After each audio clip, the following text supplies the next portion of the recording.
Welcome back to the Crypto's Key conversation. There's been a lot of movement within the markets. Bitcoin hit a high of 23,000 something earlier today, which is huge. We come over here, start with XRP Crypto Wolf here. It says Attorney John Deaton said that if XRP was clearly a security, then the SEC would not be struggling for 2 years with Ripple lawsuit and would be faced with the fair notice defense now. Hits it right on the head. And that's the truth. I mean, we know that it's not clear and it's never been quite clear and they don't even know. But they dropped this lawsuit as a weapon, and we all know that based on all the evidence that's been presented from the XRP community. Moving on here, thought this was interesting. This is from Crypto Eddie. It says 6 years ago, David was asked, mathematically speaking, what is the highest price Ripple XRP could potentially get to? And then right here it says, it all depends on how big you want to dream. What if Ripple captures Bitcoin current market share, $2? What if Ripple captures the value of all high friction international payments that are now occurring, $20. You could add a multiplier to this for additional demand from people holding XRP to make or facilitate the payments in the future. And he goes, what if Ripple captures the value of increasing volume of international payments driven by the reduction in friction, maybe $120. Same point as above, you can justify a multiplier to this. So then coming down here, this is from, what is this? Wolf Trade RX. It says, let's not dismissively forget, he also said this in 2017, it can't be dirt cheap. That doesn't make any sense. If XRP costs $1, they need a million XRP, which would cost $1 million. If XRP costs $1 million, they need one XRP, which would again cost $1 million.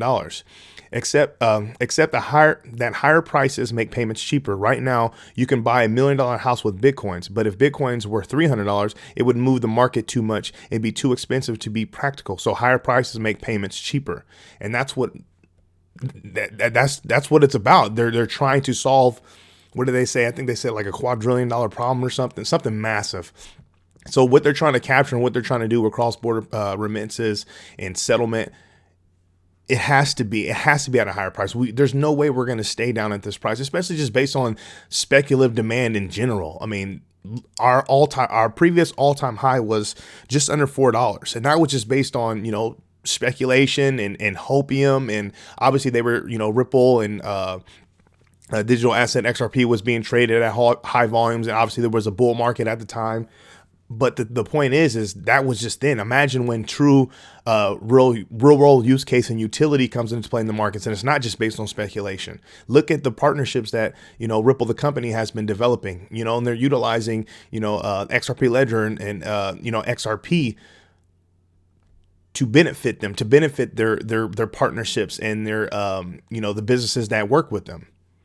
It's going to be quite interesting. Just the FOMO in general is going to be massive, especially just with the lawsuit. So coming over here, this from XRP Crypto Wolf as well, says Ripple CTO Joel Katz or David Schwartz claims that XRP meets the definition of a commodity. So coming over here, I highlighted, it says he claims that, let me see if I can zoom in. Yeah. He claims that it is a raw good that trades in commerce, with each XRP token being traded as equal to any other token. Moreover, no part of the cryptocurrency's value is derived from another party's legal obligations to XRP holders. So like the whole fit in the Howey test is with the SEC, that was like their thing.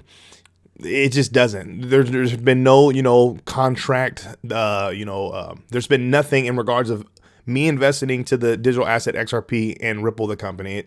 And that's kind of what they've been saying in these years, when they know dang well it doesn't fulfill anything in the Howey test. And you have to fulfill all 4 prongs, which they try to say it fulfills, 2 to 3, which is, we know it's BS. We know Chairman Gensler and the SEC are trying to manipulate, law of the Howey test and how that all derived in litigation, and they're trying to manipulate it and mold it to fit their narrative. It's kind of like arguing with with a significant other, especially when they're trying to get their way. This is an interesting tweet that, from Matt Hamilton that I thought was huge. This Dr. Martin right here says, what is really so great about XRP objectively? And then Matt Hamilton says, the XRP ledger has a built-in limit order book, DEX, multi-currency payments with the pathfinding across pairs, 3's deterministic finality of transactions, built-in tokenization of both fungible and non-fungible tokens, and track record and uptime, widespread adoption. And then a lot of people put drop the mic on them. There's a lot of great things about XRP, and I think brilliant minds like Matt Hamilton that can talk about the real technical side, the nitty and gritty side of it, outside of like someone like myself that kind of just sees the surface level things for the most part in my understanding. But to hear like some of this, behind the scenes stuff, and even just to hear other community members really go into depth about all this stuff, it's quite interesting, kind of over my head too. This is from XRP Crypto Wolf as well. It says XRP dethrones ADA is the most traded crypto among whales. So this is among the BNB. I think this was on Binance. Just, food for thought here. Someone knows something. Obviously, when it comes to the digital asset XRP, we know that whales have been accumulating for some time now, especially with, the coming to closure within litigation with the SEC. Someone knows something, and they know that. I think it's more evident that Ripple and XRP are on the right side of law, on the right side of history. Just a matter of when this thing takes off, not if. It's from Wheezy X. I thought this was an interesting tweet thread. Shout out Wheezy X for always doing great work.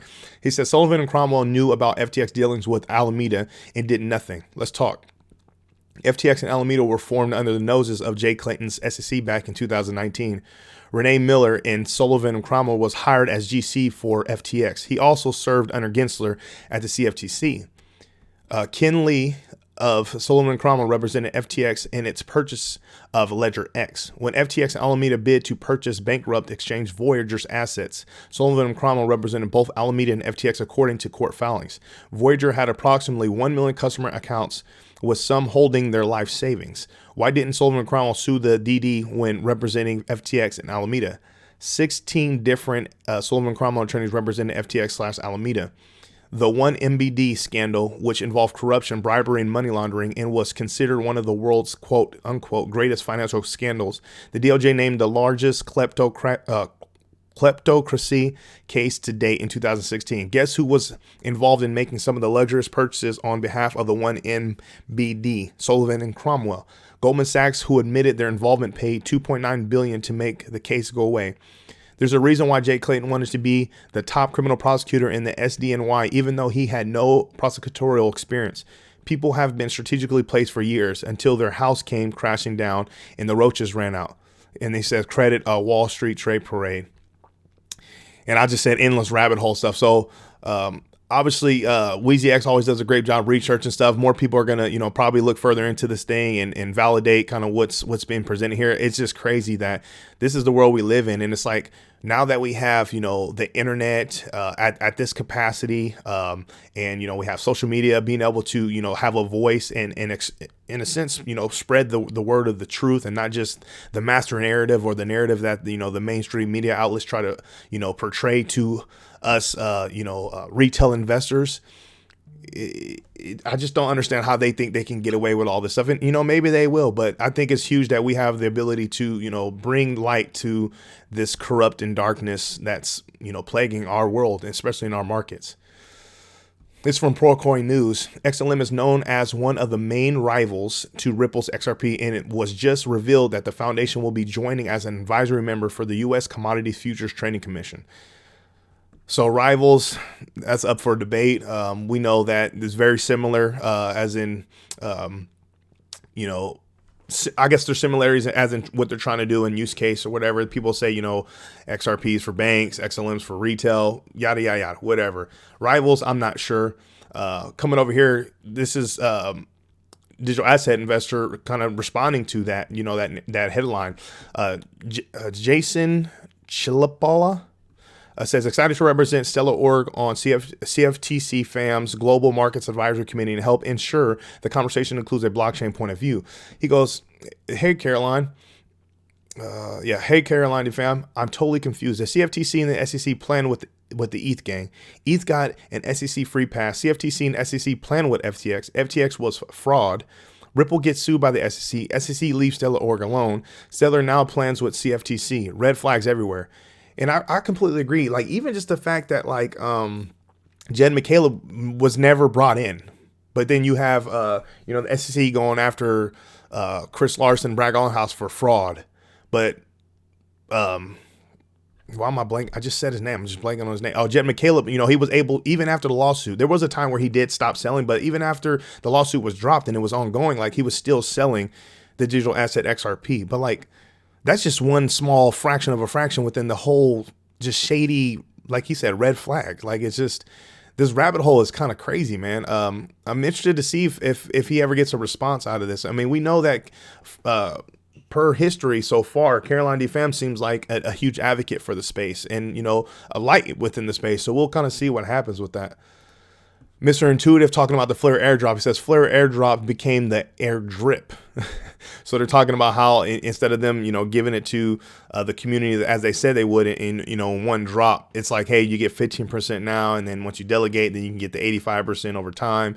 Yada, yada, yada. There's some voting that's supposed to happen. I highly recommend that if you haven't been aware of it, go in and read some of the stuff. But I think David Schwartz has some interesting points here. So Hugo Filion says, singular airdrops don't work. They get dumped before the ecosystem can develop, and dumping then prevents the ecosystem from developing. And then David Short says they get dumped once and then it's over. Every sell is to a matching buyer who wants the token more than the person who sold it wants it because they believe in the ecosystem more. So then coming over here, actually, there was some drama right here that I wanted to say right here. Someone said, Dan P says, so dump 100% of the escrow every month. Get it all out onto the market, and then the monetary inflation with no benefits. It's over. You are such a hypocrite, honestly. And he says, David Short says, the two situations are not comparable. The XRP and the escrow belongs to Ripple, a for-profit corporation to do with as fits Ripple's goals. There's no community ownership, no vote. The flare in the airdrop is supposed to be the communities to vote on to benefit the ecosystem, which he has a huge point there. And he concludes on this thread that I highly recommend you come in and read. He says, I understand it's hard to admit that promising so much to XRP holders was a bad idea, and the promise needs to be reneged on for the good of the flare ecosystem. But if that's what's going on, let's be honest about it. He has a point there, man. There's a lot of people that's really frustrated, especially like the likes of Jungle League. Like he's tired of, I think he had a tweet out today saying, I'm tired of talking about it. This is it. I'm done. There's a lot of people that's been, bothered by this. It's nuts. I'm going to end on this one. It says, fun fact, Bitcoin is up 35% since Jim Cramer said it was a good chance to get out 12 days ago. And we all know about the inverse Cramer. Coming over here, let me refresh this to see where we're at. We're still over $1 trillion market cap, sitting at, 1.06. Bitcoin is sitting at 22,722. ETH sitting at 1618. XRP sitting just at 40 cents. So we had a lot of movement over the past couple of days, man. This is huge. We're currently sitting at a 53 in the Bitcoin Fear and Greed Index, sitting at neutral. Some positivity, within all the chaos that we've been dealing with within our ecosystem. It's just a matter of time before we get out of this bear market. All the negative narratives tend to kind of slow down. They don't completely go away, but they slow down, and we get into the bull market. Bitcoin having a bull market, things get rolling, people get more optimistic and positive within the space. More people start jumping in, like retail investors. We get, some regulations coming down the line. Then you can get, institutions really dumping in capital. This space is going to be massive. Just a matter of when, not if. That's what I have for you. Make sure you come to the Crypto is Key Conversations YouTube channel. Subscribe. Follow us on Twitter at Crypto is Key 1. I really appreciate your support out there, you guys. With all that being said, stay strong out there and be safe.